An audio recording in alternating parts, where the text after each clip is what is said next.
See whatever you call it. Useless agent is on your Facebook laptop or your PC, whatever you call it.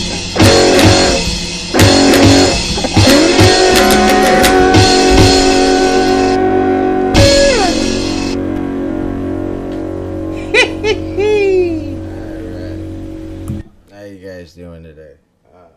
Man, it is bright. It is really bright. So I told you guys this wasn't just to look cool. It's just the new lighting is, man, it's too much for this stoner right here. All right, so cheers to you guys.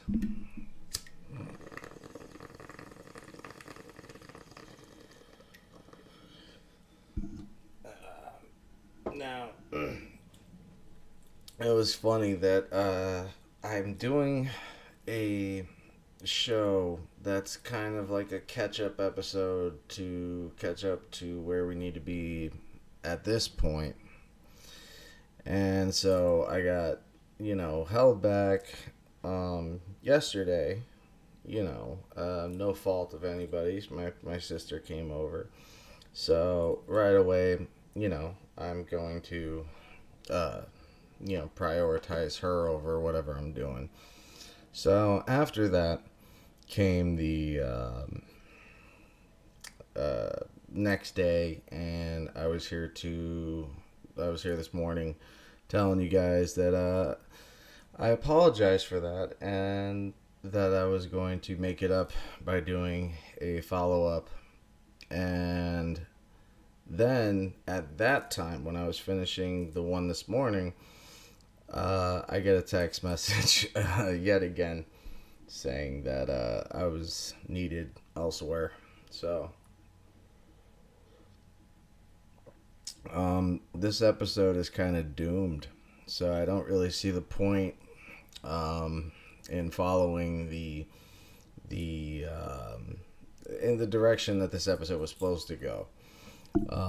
Originally, we were going to focus on the aspects of pain and, what is real pain. Now, I agree that pain is great for the soul, but really so is any kind of exertion, especially physical exertion. What tends to happen, and you can probably have any runner or hiker, somebody like that, they'll probably vouch for what I'm saying, and that is that there's a thing called a runner's high, and a runner's high is totally it's like a big hit of dopamine that I think occurs because your body is trying to accept that it's running out and running low of energy. I believe our synapses begin to run slower, and it gives an effect of being high, I think. And so it is a very real thing, and I know a few people that run because they just really love the runner's high afterward. But when you do any kind of physical exerting work, you always feel better. There's just something about it, when you're just in a really bad mood and you just don't want to deal with anybody. I always recommend, go clean your room. That really helps you get your mind set, or get your mind straight, at least. I was trying to paint my nails while I was talking to you guys, but I don't know, it just looked rude. So rather than falling into the originally scripted idea, I can pull up my memo pad right now and, basically give myself my own cue cards and pre-program a show. But that is not what I want to do here.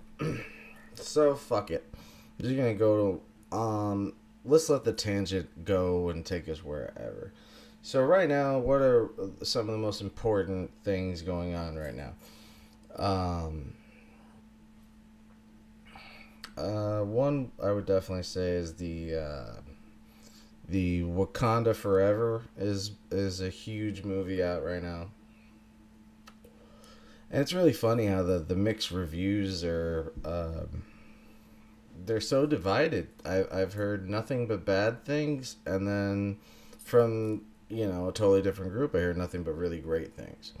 And this is unlike what's that show? The Rings of Power. Now, initially, I had a lot of big token fans, and to hear them so angry and just despising Galadriel, Guy Ladriel, and all the characters within the show.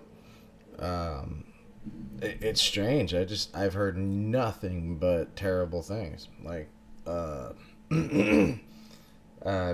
people are just calling it a waste of hundreds of millions of dollars. Um, Personally, I really like the first Black Panther. I was a big fan of it, and so without Chad Boswick, I was not looking forward to it. But apparently, this might mark the end of the MCU going on right now. Now, basically, what this argument is it's semi-sexist. It's I mean, of course, it's sexist in nature. So the whole point is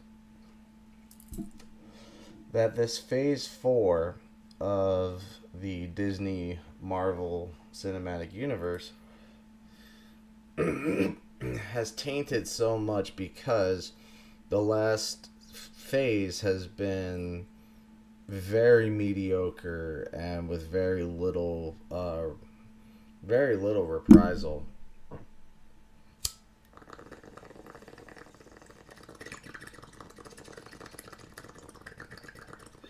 And then you have,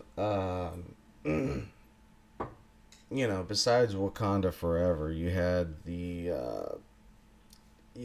Black Widow come out, which just seemed really unnecessary now that she's already dead. Um, that seemed really pointless. So, um, I wish I could change that. Is there a way to change the description of the video so that way people understand that we're not talking about what we said we were?